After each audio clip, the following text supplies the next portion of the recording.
wearing Jordan slides, these white Jordan slides. We're walking down the Sugar Stand Road. We come up to this rock quarry. Now, this rock quarry, if you're gonna go down to the face of the rock quarry, you actually gotta walk down this path, and it's pretty steep, and and even if you get into the front of it, it goes out about 4 or 5, it goes out about 20 feet before it gets past 4 or 5 feet deep. But the back of it, where the cliff face is, it hits about 20 feet. I've actually swam down and touched the bottom. It's fairly deep. Wow, Mike, 20 whole feet? And you swim all the way to the bottom? Like he's sitting here thinking, I know where I can hide something where people will never find it. This place is 20 feet deep. How do I know? I can swim down and touch the bottom. None of us are planning on getting wet. I told him, it's kind of an afterthought, really. The rest of Mike's story here, he tells about being here at the rock quarries, a complete lie, all made up. Him and Justin Soto are the two that went over the fence. Yes, Mike climbed that fence with his broken knee and flip-flops and bleeding lip. That poor baby got over that fence with them 2 heavy buckets. Him and Justin Soto went over to the edge and threw him over. Told him, well, you have to, throw the cliff face. Well, I didn't realize there was a fence back there. We get over to the fence, and there's vines and thorns. This fence had to be 5 or almost 6 foot tall fence. It's a chain link fence. There's vines all over it. I'm sitting here wearing, the open-toed slides, and my knees all messed up.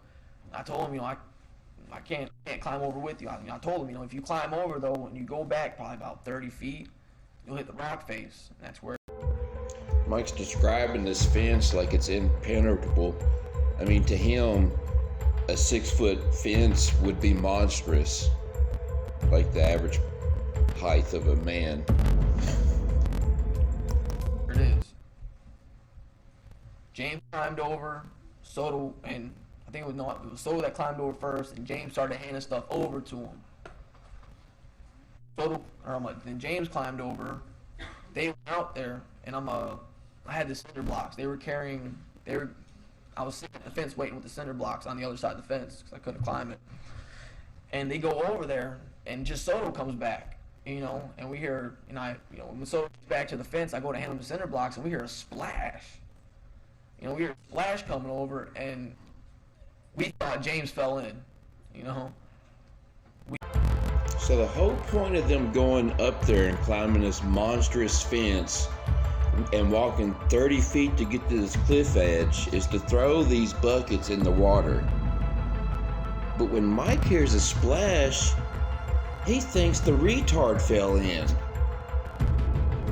Here again's another little stab. He's making fun of the slow guy.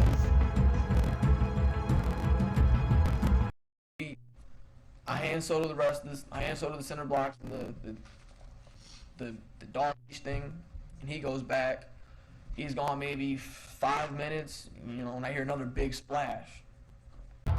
Another big splash. Well, if we use Mike's reasoning here, it's safe to assume Soto just fell in the water. Now Mike's out there all alone. His 2 friends fell in the water and died. He's out there with a broken knee. How's he gonna get home? The 2 idiots fell in the water. None of them planned on swimming, but they both did. James and Soto come back. Turned out James didn't fall in. They come back. They hop over the fence, and we get to walking back. We and we go back. We go over the mound of dirt. We get in the truck, and we leave. I think on the way back, we stopped off at Publix, got some beer, I think, stopped off at Publix, came back to Charlie's house. He thinks he stopped and got some beer. Well, who was old enough to get the beer? The only person that was over 21 was James. So he's buying the kids beer. So we really trust Mike's opinion on this being a good man and really caring about the kids.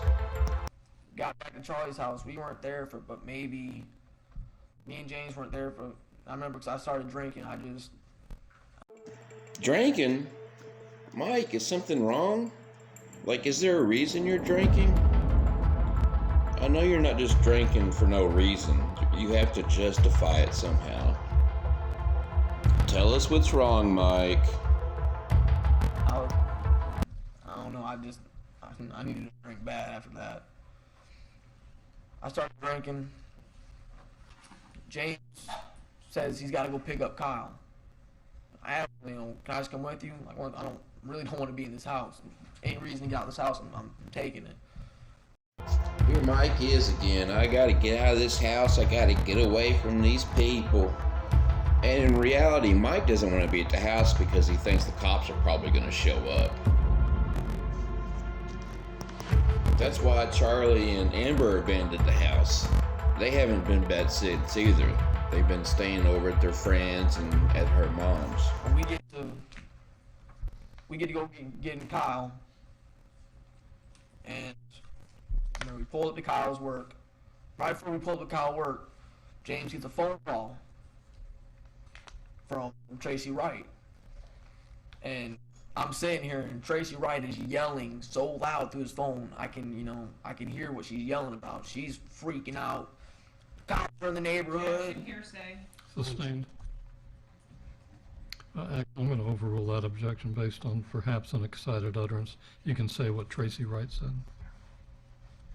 She was saying, to sum it up, she's saying the cops are there and they're looking for everybody. Cops are there and they're looking for just everybody. This part of the story is true. He was in the truck with James when they went to pick up Kyle from work. The second part, where he's gonna tell us how Kyle got upset, is lies. Mike says they are looking for everybody. That's not true. They are not looking for everybody. They're looking for the kids, probably more specifically Amber. And Mike's gonna do a little self-projecting here, where he's gonna act like Kyle's upset that he's told on Kyle, when the fact is, Mike told everybody he practically knows. And later he's gonna say he broke his phone because he was so upset. He was breaking evidence because he probably texted everybody he knew. Mike texted James the night that the murder happened and told him the deed was done. So James knew they had already killed someone. James knew he was going over there to pick up the buckets with the ashes in it. James knew. James tells her, she asks James, where it's been, what's going on. You seen the kids today? And James says, no, I've been out fishing all day. I've been out fishing. Where he said he went fishing, but he said he was out fishing all day. We pick up Kyle. As soon as Kyle gets in, I tell him, I say, Kyle, man, the freaking cops are looking for everybody. Snaps on me. Why'd you tell him? I told him, I didn't say anything. I said, Mike, I swear to God, you better not have told him. I told him, I didn't say anything. He said, look, man. Everything in Mike's story is a qualifier or a justifier. Here's in this part of the story, somehow, since Kyle is worried about Mike calling the police on him, Mike comes up with the idea, look, man, if you're afraid I'm going to call the police on you, I'll just leave town. Like, if I'm not here, I can't call the police on you, dude. So it makes total sense why Mike was out of town. It was to make Kyle feel better. I mean, Mike's really telling on everybody. He's supposed to be this little thug gangster, and he just put James on blast for lying to his ex about fishing. when he's really driving these kids around, helping them get rid of burnt bodies and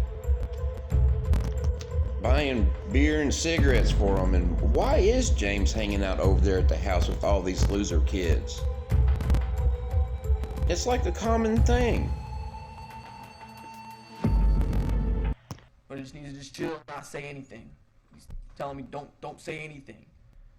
When I tell him, I said, look, man, if it's that problem, you're worried about me saying something, let me get some gas money and I'll shoot out the start. You know, if it's that big of a problem where you think I'm gonna tell on you for what you did, I'm just let me go to start. Just give me some gas money and I'll leave.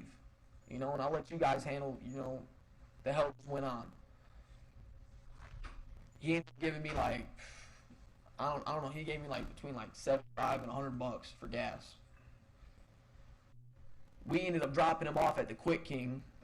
Me and James pulled up to the Quick King, dropped him off at the Quick King. This had to have been about 4:30, maybe a little bit later, not even. The truth is, when James got there to pick up Kyle, Mike was hiding in the backseat of the truck. He was afraid if anybody saw him, he was going to go to jail. Kyle asked him if they wanted a drink or something. He was going to be nice, and Mike was like, no, man, get in, we got to go. And then he's like, the cops are looking for me, man. I've got to get out of here. So before they do take him to the little gas station and drop him off, but Mike tells Kyle, go tell my dad what I did, but don't tell my grandmother. And we start driving down to Stark. You know, I'm just going there with what I got in my pockets and on my back. I'm just, you know, I need to get out of here. I called Kristen, you know, and I told her I was going to stop by. You know, I said, hey, look, I'm going to stop by her house, you know, before I go down there. She said it was all right that I go down there, so I'm going to stop by before I go down there. We pull in, and, you know, and I get out the truck, I close the door, James stays in the driver's seat, and I walk in the back of the truck. Just Kristen comes out the house, and she comes over by me, and we're sitting there talking, and she, you know, she asked what happened to my face, and I told her, you know, it was, you know, kind of a fight, you know. And then she asked, like, Mike, what's really going on? You know, what's really going on? Because she told me I wasn't acting normal. I told her, and this is what I told her too. I told her, I said, look, there was a fight that went bad, and somebody got shot with my gun. I said, look, I need to just, you know, I need to get out of here for a little bit. I said, you know, and she, you know, and I told her, I didn't tell her no details. I didn't give her no details, but I told her, you know, that a body got burned and it got dumped. But that's all I told her. And she said, all right, you know, go to Stark. You know, go. Lies. But I know what he did tell her, because she told the court. Like you can imagine, when this little shit showed up and said he killed somebody, it scared her. Mike told Krista that he and his friends got in a fight, and Mike shot the guy. They took him apart and burned him, and then took him to the quarry near her house. How soothing that must have made her feel. And again, this guy's bragging to everybody. He had to stop before he left town just to tell her. And then supposedly she was like, oh my God, okay, just go to my dad's and get out of here. Go to my dad's. Wait, go to my dad's, you murderous bastard. Go down there and just go down there. I got back in the truck. Me and James drove down there. We ended up getting lost. We got lost pretty bad. Ended up going by Lake Butler Prison. That was a bad omen. But we ended up down there. We got lost. We ended up at, I want to say, a hardware store where I ended up calling Big Jim, James Williams Sr., his son to come pick me up. Actually, he sent his son and his son's cousin to come pick me up, Greg. They both came and picked me up. We drove back down there. We got to the house, you know, I get along with them pretty, you know, all right. We're sitting there and we're hanging out. The first night, remember, Jim went to work. It was me, Crystal Anderson, Jimmy Jr., and Greg. You know, we're sitting there, you know, everybody's sitting there, everybody's drinking, you know, everybody's smoking pot. Well, damn, Mike, just tell on everybody. I mean, shit. Tell on everybody else on what they did, but nothing you did. So let me guess, they're all sitting there drinking and smoking and getting high, and you got a lot of stuff on your chest you got to get off, and you're about to implicate all these people in a murder conspiracy. If after you tell them, they don't call the fucking police on your ass. This sounds like a perfect plan. And Mike's been described as being crazy and insane, but I think it's when he's snorting his Adderall. You know, sitting and we're just hanging out and just I'm trying to unwind from all this, and I don't know, but next day comes around and we went to Walmart, helped him get a phone, helped Big Jim get a phone. We came back, we went fishing, you know, came back again, and this had to have been around, I'd say, it was in the evening. It was later towards the evening. Well, I had kept my phone off this whole time. I had kept it off. I go to call my dad, and when I called my dad, he answered, and it just, you know, just all hell's broken loose. You know, saying the SWAT team kicked the door in. You know, Birch told me the SWAT team kicked the door in, that they're looking for me for murder, saying I shot somebody. And I remember I told him, I said, Dad, I didn't shoot nobody. Well, now, Mike, you could have cleared this up real fast. Did you tell him you didn't shoot nobody? I mean, that's all you gotta do. I told him that too on the phone. I said, Dad, I didn't shoot nobody. This whole conversation's a lie, because Kyle went and told Mike's dad that night Mike shot that kid. And Mike's father wanted him to also tell the grandmother. So Kyle did. So when Mike called his dad, and he did call his dad already knew Mike did it. Mike was probably upset because SWAT kicked in his dad's door. He felt insulted by that. But I doubt Mike's father was surprised by the police kicking in his door, considering a kid had showed up earlier saying that your son shot that boy that's missing. He said, well, Mike, if you didn't, you turn yourself in. And he told me that the cops said. And I'm going to end part 3 right here. What is poor little Mike gonna do? Well, I guarantee he's gonna lie and lie. Like and subscribe. Leave in the comments if you want me to go over a different case.